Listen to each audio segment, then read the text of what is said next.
Either you serve my husband or get out of my house. My daughter's voice didn't tremble. It cracked like a judge's gavel, final, cold, rehearsed. I looked at her, really looked. The girl I carried for 9 months. The child whose fevers I nursed through nights while her father vanished into bottles. The teenager who cried in my arms when her heart was broken. She was gone. In her place stood a stranger in borrowed pride and a man's shadow. I smiled, not out of kindness, out of clarity. Then I turned, picked up my suitcase, and walked out without a word. 7 days passed, 22 missed calls. I remember the day she brought him home. Omar, soft hands, sharper tongue, always smiling too wide, always touching too much. He'd call me Mama, offer to do the dishes, pretend to help. But I saw the flicker in his eyes when no one was looking, the kind that sizes people up like furniture. I kept quiet, watched, waited. Then came the little comments.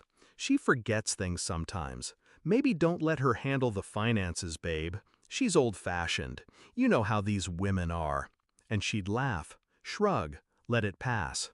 I noticed how she stopped asking me to cook, how my bank card started mysteriously declining at grocery stores, how her eyes started avoiding mine at dinner, and I knew. Not all betrayals come with slaps or screams. Some arrive slowly, erode your place inch by inch until you're just in the way. When she shouted at me that day, he didn't even blink, just leaned back on my couch like it was his throne. He didn't say a word. He didn't have to. She'd already chosen. But they forgot something. This wasn't their house. It was mine. Bought and paid for with 40 years of broken knuckles, double shifts, and denied dreams. My name on every deed. My sweat under every tile. But I left it all behind. Not out of defeat, out of design. The next morning, I called my lawyer. 2 signatures, 1 certified envelope. The house was no longer a gift. I had never transferred the title. I was only letting them live in it. And now I wasn't. Eviction papers arrived on day 4. On day 5, the locks were changed. Day 6, the utilities cut. Day 7, I sat by the window of my new apartment, smaller, quieter, but mine, and watched my phone light up. 22 missed calls. She came that evening. No makeup, hair tied in the lazy bun I used to braid for her before school. Her voice cracked now.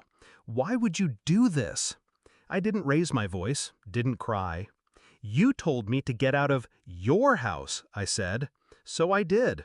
But we have nowhere to go. Omar has family, doesn't he? I asked. She flinched, just for a second. Then I stood, walked to the kitchen, and pulled out the envelope I'd prepared. Bank statements. The ones Omar thought I'd never find. The quiet transfers from her account to his. The money he drained while convincing her it was for investments. Proof that my daughter hadn't just lost her mother, she'd lost herself. I handed her the papers. She didn't even open them, just held them like they were burning through her skin. I watched her leave.